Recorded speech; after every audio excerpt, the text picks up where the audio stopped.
Vous êtes-vous déjà demandé pourquoi certaines personnes semblent avoir le pouvoir de vous faire sentir petit avec seulement quelques mots? Pourquoi y a-t-il des individus qui peuvent drainer votre énergie émotionnelle sans que vous vous en rendiez compte? Pourquoi certaines conversations vous laissent-elles avec un sentiment de vide, comme si votre essence même avait été aspirée? La réponse réside dans quelque chose que Carl Jung a découvert. Il y a des décennies sur la nature humaine, quelque chose qui peut complètement changer la façon dont vous vous reliez aux personnes toxiques. Ce que je vais partager avec vous aujourd'hui va fondamentalement transformer votre compréhension des relations humaines et vous donner les outils psychologiques pour ne plus jamais être manqué de respect. La découverte révolutionnaire de Jung. Carl Jung a compris quelque chose de profond sur la psychologie humaine que la plupart des gens n'apprennent jamais. Il a découvert que tout ce qui nous irrite chez les autres peut nous mener à une compréhension plus profonde de nous-mêmes. Mais plus important encore, il a révélé que les narcissiques ne sont pas simplement des personnes difficiles ou méchantes par nature. Ce sont des individus profondément blessés qui opèrent à partir d'un sentiment d'insécurité si intense qu'ils ont développé des mécanismes de défense sophistiqués pour éviter de faire face à leur propre vide intérieur. Ils vous testent constamment, non pas par cruauté, mais par nécessité psychologique, pour voir si vous validerez leur sens déformé du pouvoir et de l'importance. Voici quelque chose qui va complètement changer votre perspective. Les narcissiques ne veulent pas vraiment vous détruire, ils veulent vous contrôler. Et dès l'instant où vous comprenez cette distinction fondamentale, tout change dans votre façon d'interagir avec eux. Le piège émotionnel invisible. Avez-vous remarqué comment vous réagissez quand quelqu'un vous ignore délibérément, vous interrompt au milieu d'une phrase importante, ou traite vos sentiments comme s'ils n'avaient aucune valeur? Cette sensation familière de frustration qui monte en vous, cette envie irrépressible de vous défendre ou de prouver votre point de vue, la plupart des personnes font instinctivement une de ces deux choses. Soit elles explosent de colère et entrent dans une confrontation directe, soit elles se réfugient dans le silence et intériorisent leur frustration. Ces deux réactions, bien que compréhensibles, alimentent exactement ce dont le narcissique a besoin, un accès direct à votre état émotionnel. Jung a découvert que les narcissiques sont piégés dans ce qu'il a appelé la projection de l'ombre, les parties de leur personnalité qu'ils ont rejetées et qu'ils projettent constamment sur les autres. Ils ne peuvent pas faire face à leurs propres défauts. Alors, ils les voient partout ailleurs et s'attaquent à ces reflets déformés. Mais voici la clé psychologique que la plupart des gens ratent complètement. Quand vous réagissez émotionnellement au comportement d'un narcissique, vous leur donnez exactement la confirmation qu'ils cherchent. Vous validez leur croyance profonde qu'ils ont du pouvoir sur votre bien. Émotionnel, la mécanique psychologique du contrôle. Permettez-moi de vous expliquer comment fonctionne vraiment l'esprit narcissique selon les découvertes de Jung. Les narcissiques opèrent à partir de ce qu'il a appelé le faux soi, une construction psychologique élaborée pour masquer leurs sentiments profonds d'inadéquation et de vide intérieur. Ce faux soi a besoin d'un approvisionnement constant en validation externe pour survivre. Imaginez-le comme un feu qui doit être continuellement alimenté, sinon il s'éteint. Cette validation peut venir sous forme d'admiration, de peur, de colère ou même de soumission, peu importe la forme tant qu'elle confirme leur importance. Jung a découvert que l'inconscient opère selon des schémas répétitifs, et les narcissiques recherchent inconsciemment des personnes qui entreront dans leur danse psychologique. Ils ont besoin de quelqu'un qui soit suffisamment investi émotionnellement pour réagir à leurs provocations, quelqu'un qui se soumettra à leur contrôle ou s'engagera dans leur drame. Que ressentez-vous quand quelqu'un remet constamment en question votre version des faits ou minimise vos accomplissements? Cette frustration que vous ressentez, c'est exactement l'énergie dont ils se nourrissent, la solution contre-intuitive. Alors, que faut-il dire pour briser ce schéma destructeur? La réponse va vous surprendre, car ce n'est pas ce que vous pensez. La plupart des gens croient instinctivement qu'il faut combattre le feu par le feu, égaler leur énergie agressive, leur montrer qu'on n'est pas faible ou facilement manipulable. Mais Carl Jung nous a enseigné quelque chose de radicalement différent. Il a dit que la rencontre de deux personnalités est comme le contact de deux substances chimiques. S'il y a une réaction, les deux sont transformés. Cette observation profonde révèle que chaque interaction est une opportunité de transformation mutuelle. Voici la phrase exacte qui change tout et qui force les narcissiques à reconsidérer complètement leur approche avec vous. Quand un narcissique essaie de vous rabaisser, de vous ignorer, de vous manipuler ou de vous contrôler, regardez-le directement dans les yeux et dites avec une clarté absolue: « À partir d'aujourd'hui, j'ai fini d'avoir ce genre de conversation avec vous. » Pourquoi cette approche fonctionne? Cette approche révolutionnaire fonctionne à 3 niveaux psychologiques simultanément, et c'est cette triple action qui la rend si efficace. Premièrement, elle établit ce que Jung appelait une finalité absolue. Vous n'êtes pas en train de négocier, d'expliquer vos raisons ou de demander la permission. Vous êtes en train de déclarer une nouvelle réalité relationnelle. Cette déclaration ferme coupe court à tous les jeux psychologiques habituels.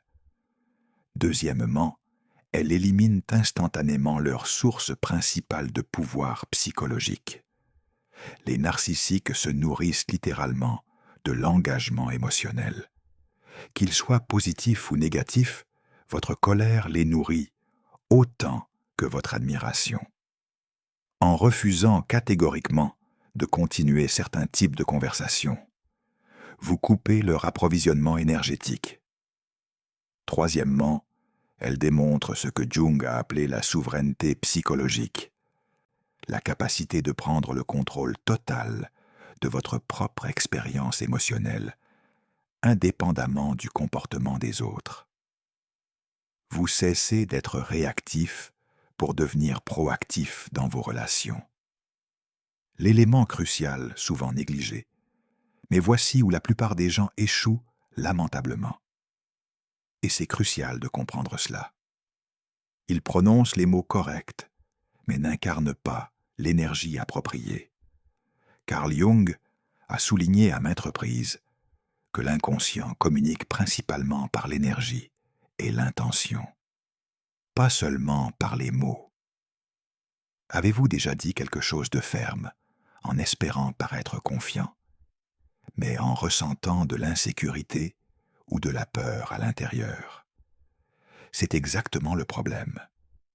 Si vous dites « j'ai fini d'avoir ces conversations », tout en vous sentant intérieurement en colère, sur la défensive, effrayé ou désespéré, le narcissique sentira immédiatement cette incongruité énergétique. Leur intuition inconsciente détectera votre vulnérabilité émotionnelle et ils continueront leur comportement manipulateur. Le secret réside dans ce que Jung a appelé la finalité psychologique authentique.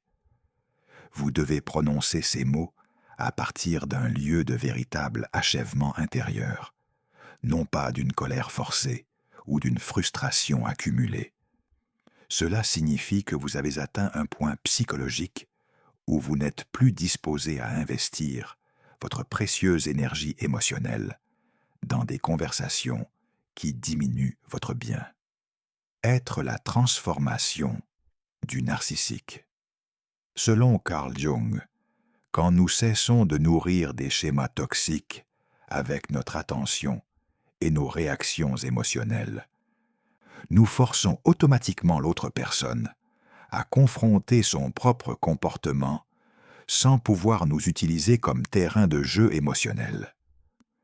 Voici ce qui se passe ensuite, et cela va vous étonner par sa prévisibilité. Le narcissique entrera probablement dans une phase de panique psychologique au début. Jung a appelé cela l'effondrement du faux soi, le moment terrifiant où leurs tactiques habituelles ne fonctionnent plus et où ils se retrouvent face à leur propre vide intérieur. Ils peuvent vous accuser d'être déraisonnable, froid, cruel ou injuste.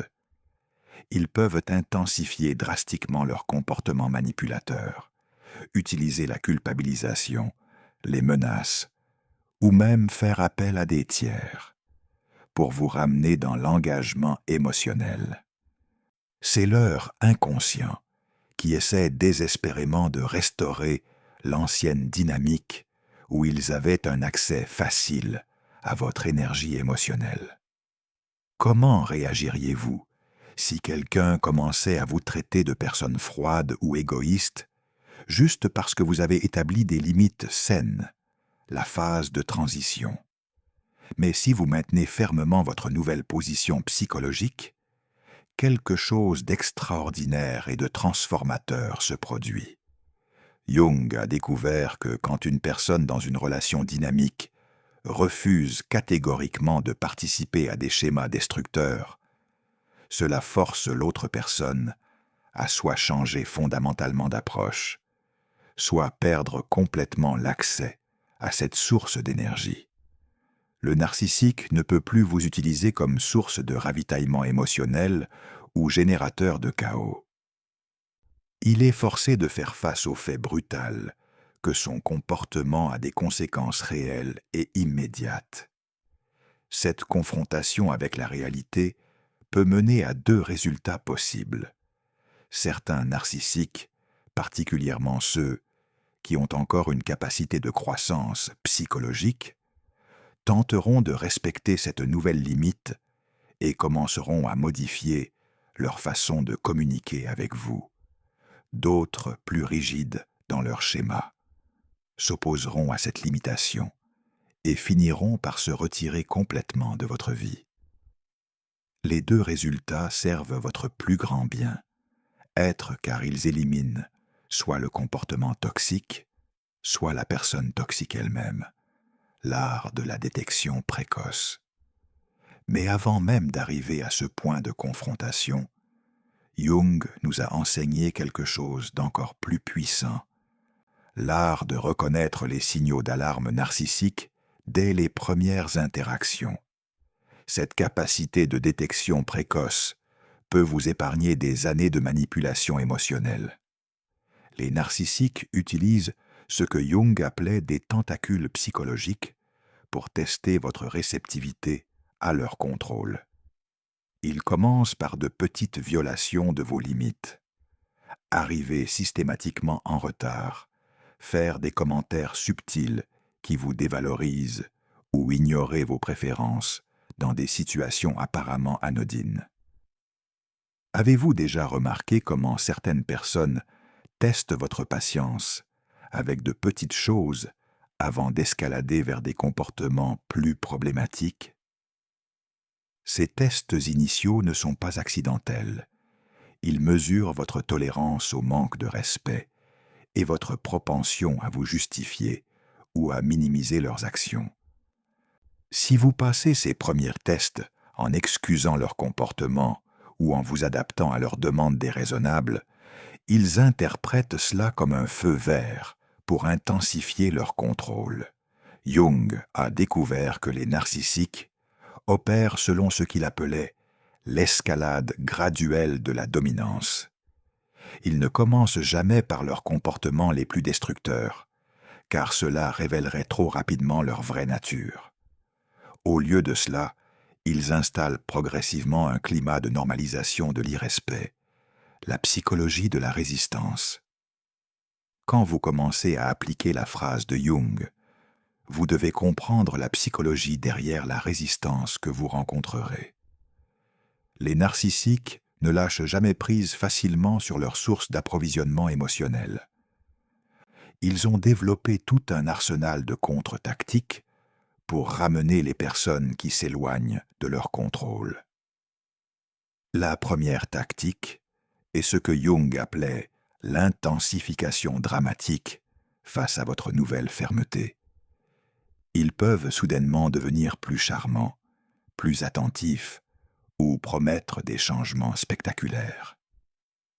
Cette phase, connue sous le nom de love bombing en psychologie moderne, est conçue pour vous faire douter de votre décision et vous ramener dans leur orbite.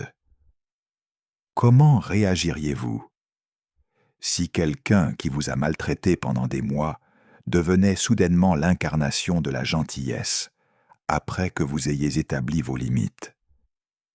La deuxième tactique est la manipulation par la culpabilité.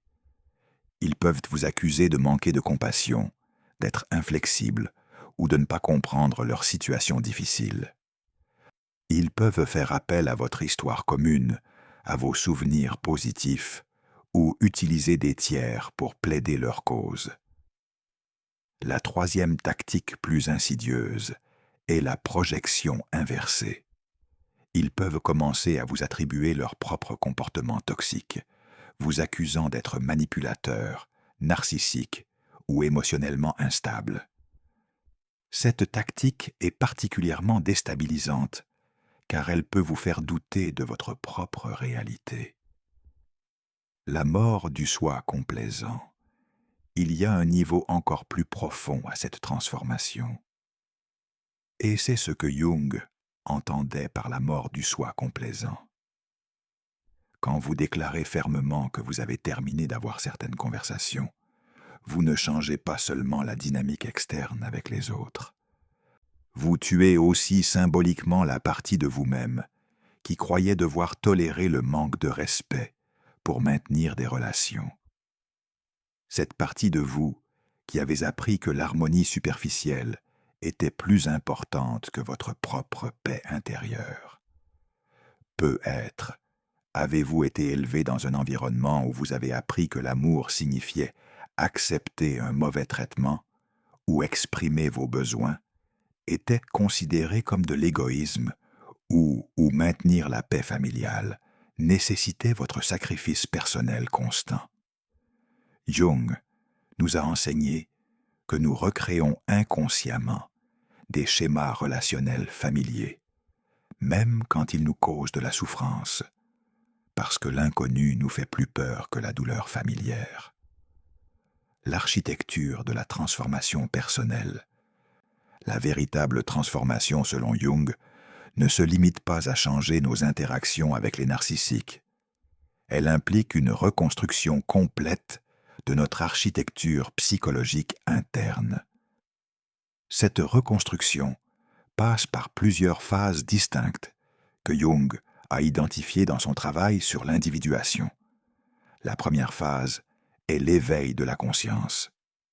C'est le moment où vous prenez conscience que vos schémas relationnels ne sont pas le fruit du hasard, mais le résultat de programmations inconscientes, souvent héritées de votre enfance. Cette prise de conscience peut être douloureuse, car elle implique d'accepter votre responsabilité dans la création de ces dynamiques. Quelle a été la première fois où vous avez réalisé que vous attiriez toujours le même type de personnes problématiques dans votre vie? La deuxième phase est la confrontation avec l'ombre personnelle. Jung a découvert que nous attirons souvent des narcissiques parce qu'ils représentent des aspects de nous-mêmes que nous avons refoulés. peut être vous refouler votre propre besoin d'attention, votre désir de contrôle ou votre colère légitime. Les narcissiques agissent comme des miroirs déformants de ces aspects cachés. La troisième phase est l'intégration des opposés. Cela signifie apprendre à honorer à la fois votre besoin de compassion et votre besoin de protection, votre désir de connexion et votre besoin d'autonomie. Beaucoup de personnes se retrouvent piégées avec des narcissiques parce qu'elles n'ont jamais appris à équilibrer ces aspects apparemment contradictoires de leur personnalité. La neuroscience derrière la méthode de Jung. Des recherches récentes en neurosciences ont confirmé certaines intuitions de Jung sur le fonctionnement du cerveau narcissique. Les narcissiques présentent souvent une activation réduite dans les zones du cerveau, associée à l'empathie, et une hyperactivation dans les zones liées à la recherche de récompense et au contrôle. Quand vous utilisez la phrase de Jung, vous créez ce que les neuroscientifiques appellent une rupture de pattern dans leur cerveau. Leur système nerveux, habitué à recevoir des réactions émotionnelles prévisibles, se trouve soudainement privé de son stimulus habituel. Cette rupture force leur cerveau à chercher de nouvelles stratégies, souvent moins efficaces. Votre propre cerveau subit également une transformation. En refusant de réagir émotionnellement, vous renforcez les connexions neurales associées au contrôle exécutif et à la régulation émotionnelle. Avec le temps, cette pratique reconstruit littéralement votre cerveau pour devenir moins réactif et plus souverain. Comment vous sentiriez-vous si vous pouviez rester parfaitement calme face aux provocations qui vous faisaient exploser auparavant? Les différents types de narcissiques selon Jung. Jung a identifié plusieurs sous-types de narcissiques, chacun nécessitant une approche légèrement différente, bien que la phrase fondamentale reste la même. Le narcissique grandiose est celui qui affiche ouvertement sa supériorité supposée. Il interrompt, domine les conversations et minimise les accomplissements des autres. Avec ce type, la phrase de Jung doit être prononcée avec une fermeté particulière, car il teste constamment votre résolution. Le narcissique cover est plus subtil et dangereux. Il utilise la victimisation, la manipulation émotionnelle et les sous-entendus pour contrôler. Avec ce type, vous devez être particulièrement vigilant, car ils essaieront de retourner votre fermeté contre vous, vous accusant d'être insensible à leur souffrance. Le narcissique intellectuel utilise sa connaissance supposée supérieure pour vous diminuer. Il corrige constamment, explique des choses que vous savez déjà et remet en question votre intelligence. Avec ce type, la phrase de Jung est particulièrement efficace, car elle coupe court à leurs longues explications condescendantes. La dimension spirituelle de la guérison. Jung croyait profondément que la guérison des blessures narcissiques avait une dimension spirituelle. Il a observé que les personnes qui se libèrent définitivement des relations toxiques développent souvent une connexion plus profonde avec leur moi authentique et avec quelque chose de plus grand qu'elles-mêmes. Cette dimension spirituelle ne nécessite pas de croyances religieuses particulières. Il s'agit plutôt de reconnaître que votre valeur intrinsèque ne dépend pas de l'approbation ou de l'attention d'autres personnes. Jung appelait cela l'émancipation du besoin de validation externe. Quand vous atteignez ce niveau de développement spirituel, la phrase « J'ai fini d'avoir ce genre de conversation avec vous » devient plus qu'une technique. Elle devient l'expression naturelle de votre intégrité personnelle. Que ressentirait votre âme si elle était complètement libérée du besoin de prouver sa valeur aux autres, la création d'un environnement protecteur.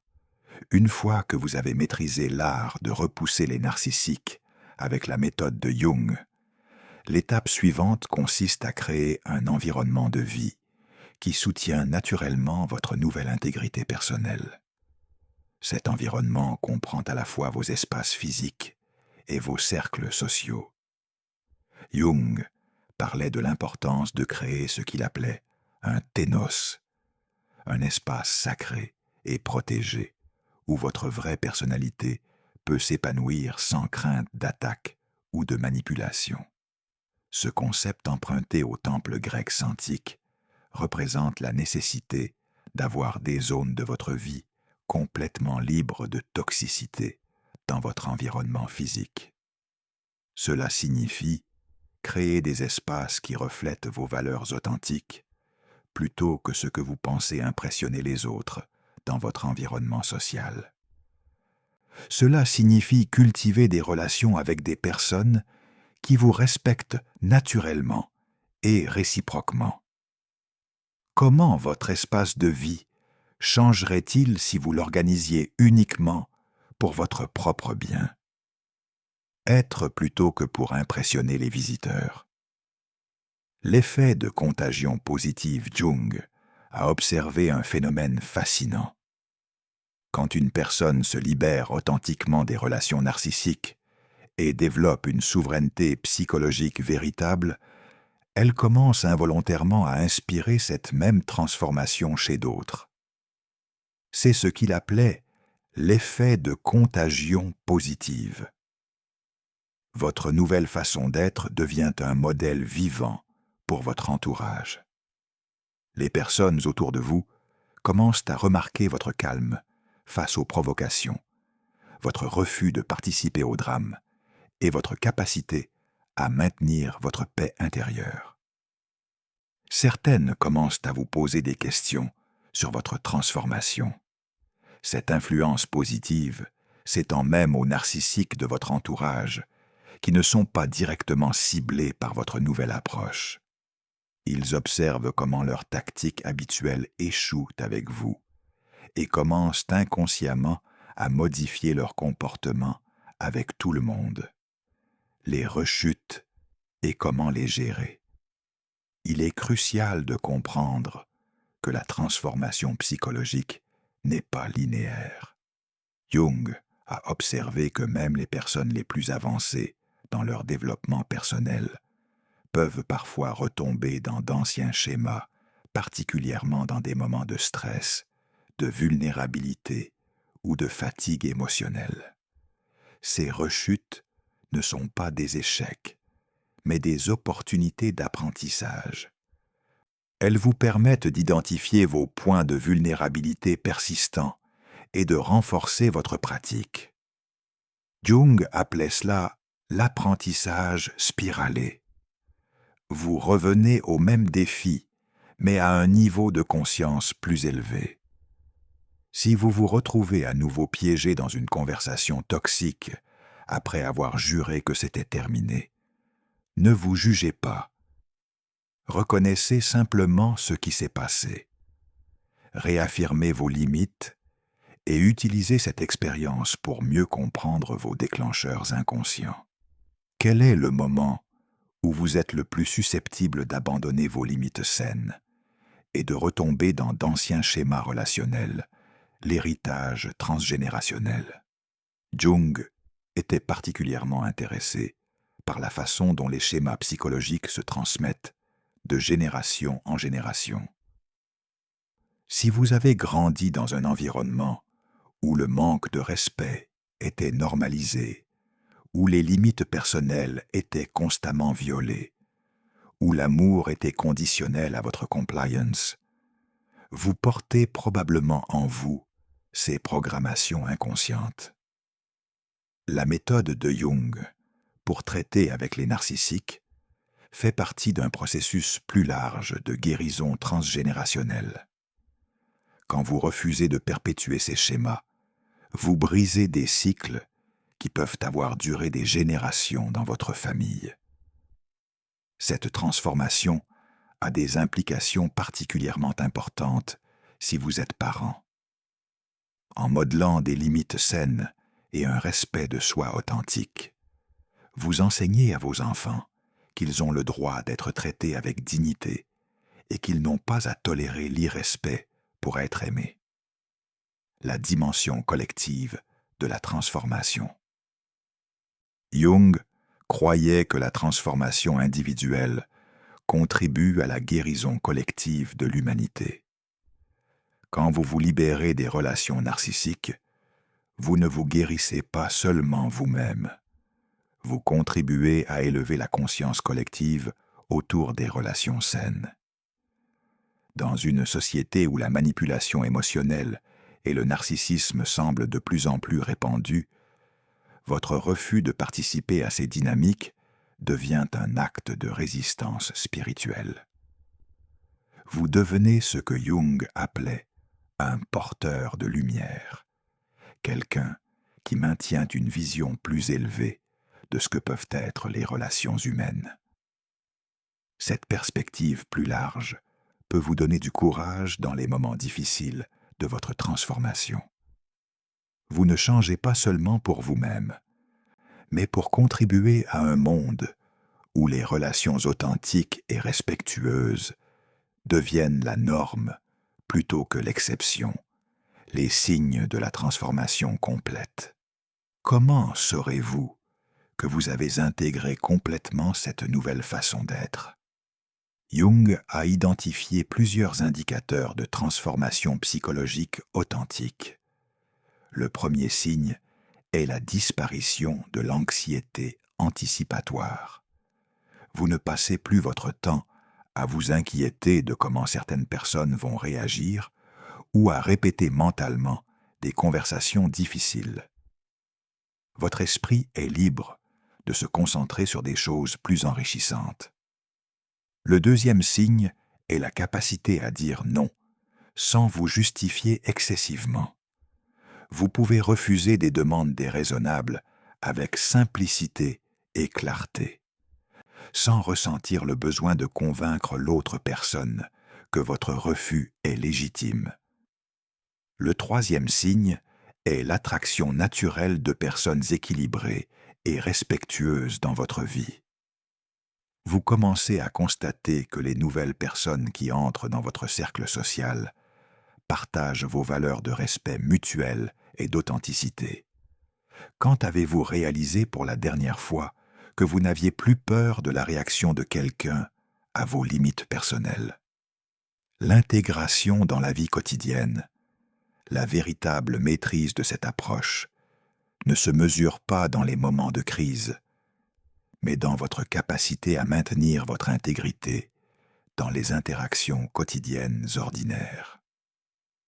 Jung parlait de l'importance de la pratique quotidienne, de l'authenticité.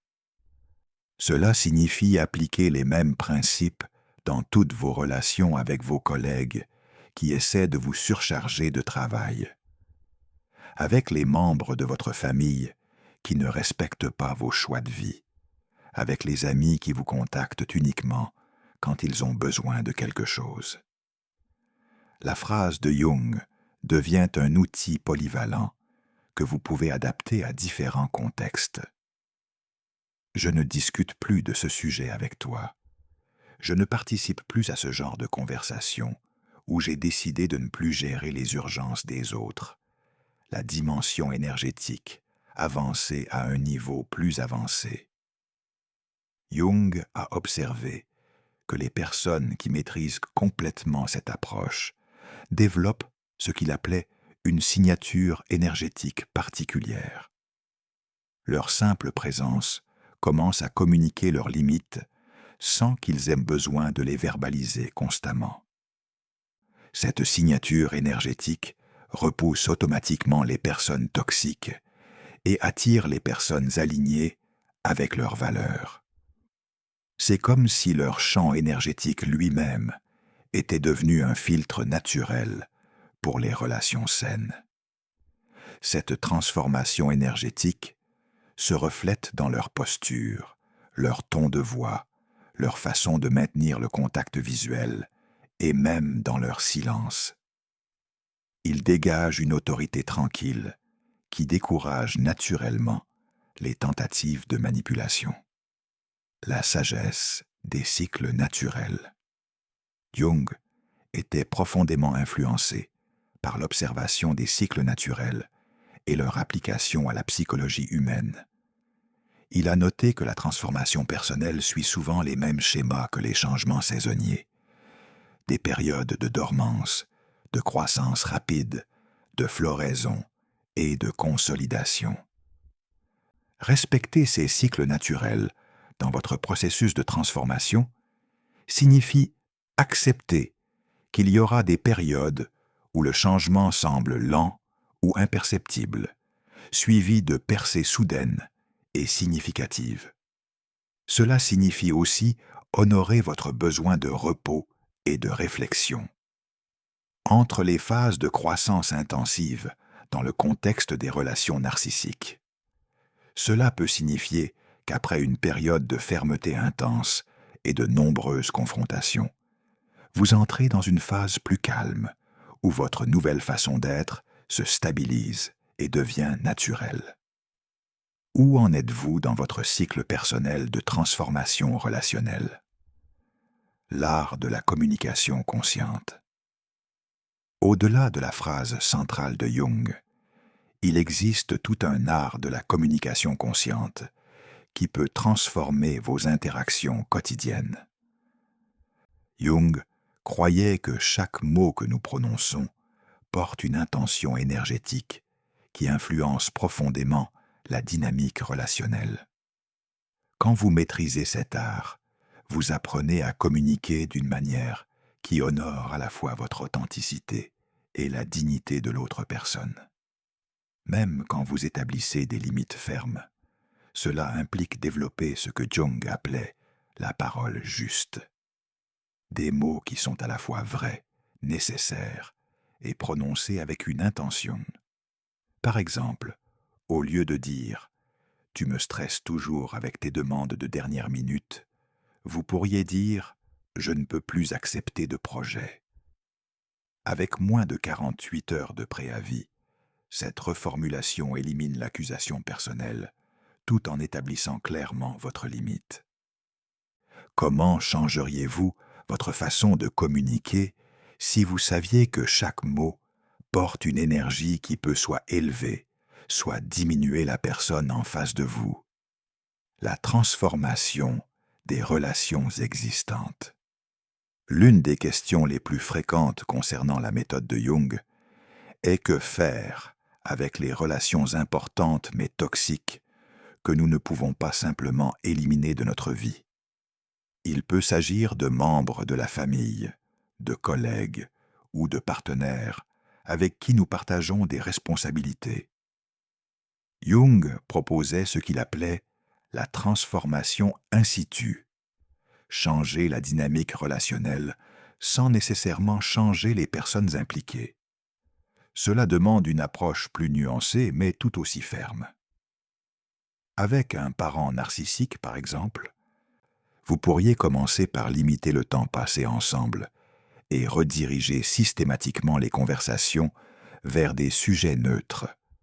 Quand ils tentent de vous entraîner dans leurs schémas habituels, vous utilisez une version adaptée de la phrase de Jung « Je préfère qu'on parle d'autre chose » ou « Ce sujet ne m'intéresse plus ».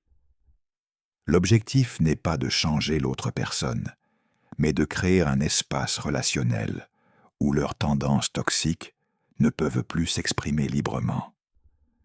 Avec le temps, beaucoup de personnes s'adaptent à ces nouvelles limites et développent des façons plus saines d'interagir avec vous.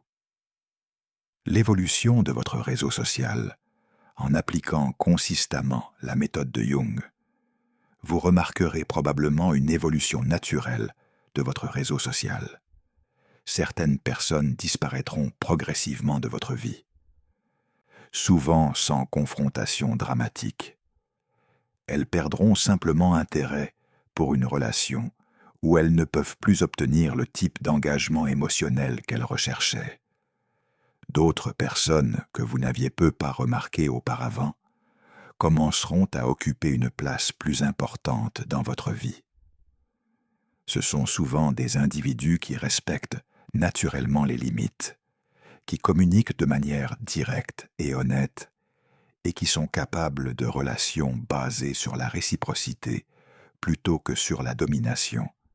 Cette évolution peut parfois être déstabilisante, surtout si votre identité était partiellement construite autour de votre rôle de sauveur ou de confident dans des relations déséquilibrées. Jung encourageait ses patients à voir cette période de transition comme une renaissance nécessaire. Quelle personne dans votre vie actuelle vous respecte déjà naturellement et mériterait plus d'attention de votre part? La maîtrise émotionnelle avancée, la phrase de Jung, n'est que le début d'un processus plus large de maîtrise émotionnelle.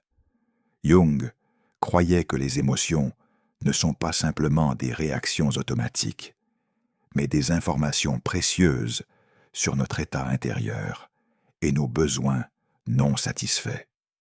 Quand vous développez une véritable maîtrise émotionnelle, vous apprenez à utiliser vos émotions comme un système de navigation interne. La colère vous informe que vos limites sont violées.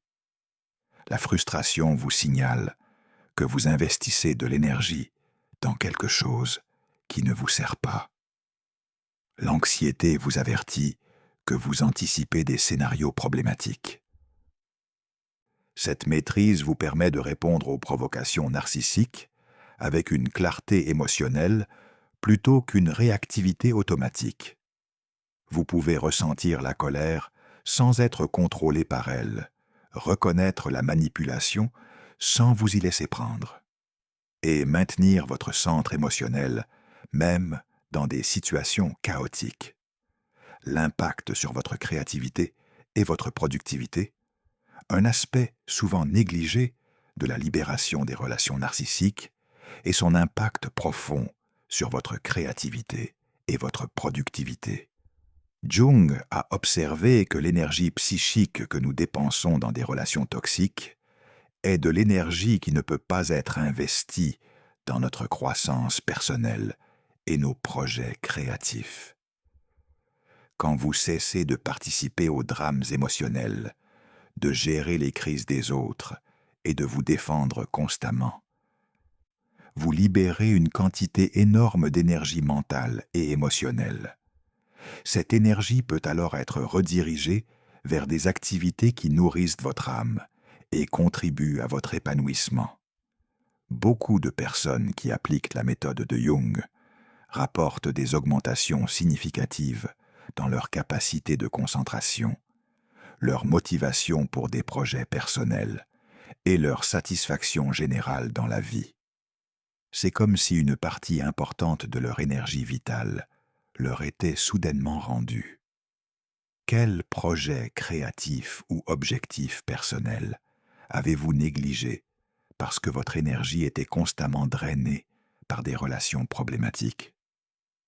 La dimension prophétique, Jung possédait une vision quasi prophétique de l'évolution de la conscience humaine. Il prédisait qu'à mesure que l'humanité murait psychologiquement, nous développait naturellement une intolérance croissante pour les relations basées sur la manipulation et le contrôle. Il voyait l'émergence de ce qu'il appelait l'individu souverain, des personnes capables de relations authentiques qui ne cherchent ni à dominer ni à être dominées et qui contribuent à l'élévation collective de la conscience humaine. En appliquant sa méthode pour traiter avec les narcissiques, vous participez à cette évolution collective. Vous devenez un exemple vivant de ce que peuvent être les relations humaines quand elles sont basées sur le respect mutuel, l'authenticité et la croissance partagée, plutôt que sur la compétition et la manipulation. La pratique quotidienne de l'intégrité, la véritable maîtrise de l'approche de Jung, nécessite ce qu'il appelait la pratique quotidienne de l'intégrité. Cela signifie aligner constamment vos actions, vos paroles et vos valeurs. Même dans les situations les plus triviales, cette pratique commence par de petites choses. Dire quand on vous demande de faire quelque chose qui ne vous convient pas, exprimer votre vraie opinion, même si elle n'est pas populaire, ou simplement honorer vos propres besoins, sans vous sentir coupable. Avec le temps, cette pratique devient une seconde nature. Vous développez ce que Jung appelait l'autorité morale naturelle, une présence qui inspire automatiquement le respect, sans avoir besoin de l'exiger ou de le mendier. Quelle petite action pourriez-vous entreprendre aujourd'hui pour mieux aligner vos comportements avec vos valeurs authentiques, l'héritage durable? En conclusion, ce que Carl Jung nous a légué dépasse largement une simple technique pour gérer les personnalités difficiles.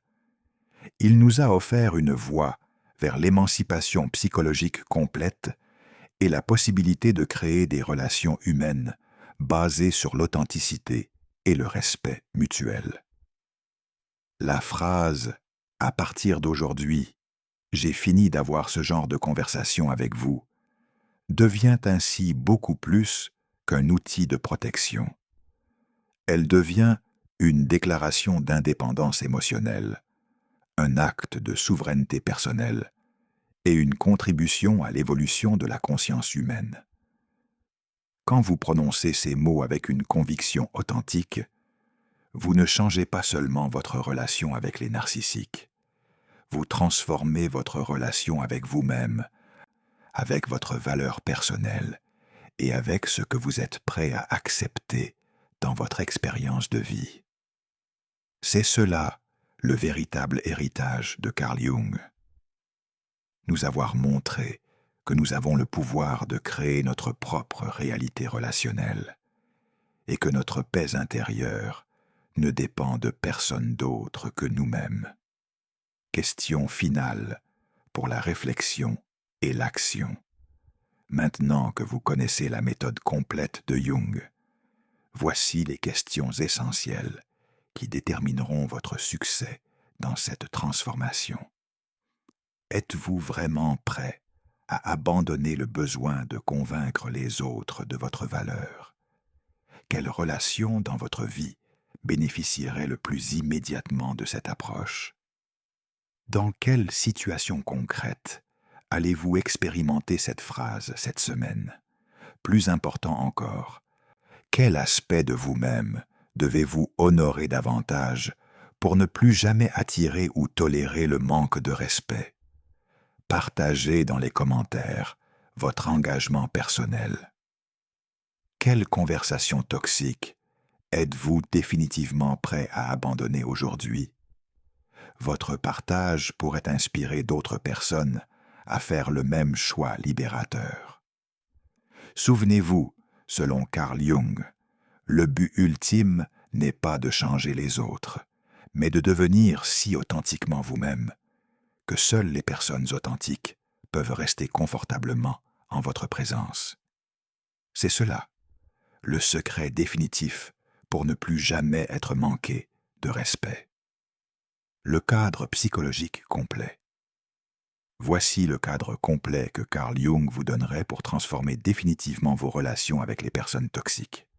Premièrement, reconnaissez que les narcissiques ont un besoin psychologique absolu de votre engagement émotionnel pour survivre. Ils ont besoin de réactions constantes et prévisibles, que ce soit de la colère, de la peur, de la culpabilité ou de la soumission, pour valider leur sentiment d'importance et de contrôle.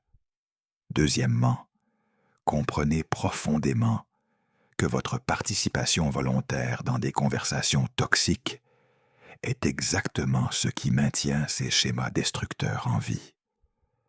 Chaque fois que vous vous défendez, expliquez vos actions ou argumentez contre leurs accusations. Vous alimentez le système qui vous épuise.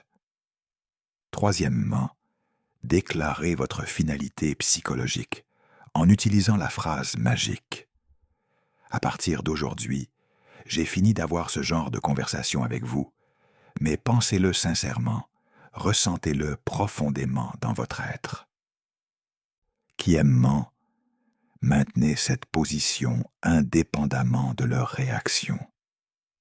Attendez-vous à ce qu'ils intensifient leur comportement, vous culpabilisent ou essaient de vous manipuler pour vous ramener dans l'ancienne dynamique. La véritable libération psychologique. Mais voici la partie la plus importante et transformatrice, et c'est ce que Jung entendait par véritable libération psychologique. Il ne s'agit pas seulement de faire taire les narcissiques ou de les éloigner de votre vie. Il s'agit de quelque chose de beaucoup plus profond et durable. Il s'agit de devenir la personne qui ne tolère plus naturellement les conversations qui diminuent son esprit, qui drainent son énergie ou qui compromettent sa paix intérieure. Quand vous incarnez authentiquement ce niveau d'autorespect, quand vous opérez constamment à partir d'une clarté absolue sur ce que vous accepterez et ce que vous n'accepterez pas, vous commencez à repousser naturellement les personnes qui cherchent à exploiter votre énergie. Jung a dit quelque chose de révolutionnaire. Tant que vous n'aurez pas rendu l'inconscient conscient, il dirigera votre vie et vous l'appellerez le destin. Cette phrase contient la clé de la transformation personnelle. La plupart des gens vivent leurs relations toxiques comme quelque chose qui leur arrive, comme une série de coïncidences malheureuses ou de mauvaises rencontres. Mais Jung nous a enseigné que nous participons inconsciemment à ces dynamiques destructrices en continuant à nous engager dans des conversations dont nous savons qu'elles ne mèneront à rien de constructif. Le moment de bascule. Dès l'instant où vous comprenez vraiment cette responsabilité inconsciente, tout bascule dans votre réalité relationnelle. Vous cessez de justifier vos limites auprès des personnes qui ne les respectent pas. Vous arrêtez d'expliquer votre valeur aux personnes qui sont déterminées à la rabaisser ou à l'ignorer. Vous cessez de participer à des conversations circulaires qui vous épuisent parce que vous avez décidé que votre paix mentale et votre bien-être émotionnel ne sont pas négociables. Qu'est-ce qui changerait dans votre vie si vous arrêtiez complètement de vous justifier auprès des personnes qui ne vous respectent pas? C'est ce que Jung a appelé le choix conscient, la capacité développée de reconnaître instantanément les schémas destructeurs et de refuser catégoriquement d'y participer, quelle que soit la réaction des autres personnes impliquées. La transformation énergétique, quand vous atteignez ce niveau de conscience et d'autorespect, quelque chose de magique se produit dans votre champ énergétique. Les narcissiques ne vous respectent pas seulement davantage. Ils vous évitent souvent complètement, car vous ne leur fournissez plus le chaos émotionnel et l'instabilité dont ils ont besoin pour se sentir vivants et importants. Votre nouvelle énergie devient répulsive pour les personnes toxiques et attractives, pour les personnes authentiques et équilibrées. Vous commencez à attirer des relations basées sur le respect mutuel, la réciprocité et la croissance partagée. La phrase qui change tout. Souvenez-vous de ces mots puissants. À partir d'aujourd'hui, j'ai fini d'avoir ce genre de conversation avec vous. Mettez-les en pratique avec une conviction totale. Croyez-y profondément et observez comment les personnes qui vous ont manqué de respect pendant des années changent complètement leur approche ou disparaissent entièrement de votre vie. La philosophie finale de Jung. Car selon Carl Jung, le véritable objectif de la croissance psychologique n'est pas de changer les autres ou de les contrôler. C'est de devenir si authentiquement et complètement vous-même que seules les personnes authentiques peuvent rester confortablement en votre présence. C'est le secret ultime pour ne plus jamais être manqué de respect. Devenir une personne qui ne tolère naturellement plus le manque de respect, non pas par agressivité ou fermeture, mais par un respect de soi si profond que toute tentative de le violer devient immédiatement évidente et inacceptable. Question pour la réflexion. Êtes-vous prêt à abandonner le besoin de convaincre les autres de votre valeur? Quelle relation dans votre vie bénéficierait le plus de cette approche jungienne? Dans quelle situation spécifique aimeriez-vous expérimenter cette phrase transformatrice? Partagez dans les commentaires. Quelle est la conversation toxique que vous êtes prêt à abandonner définitivement aujourd'hui?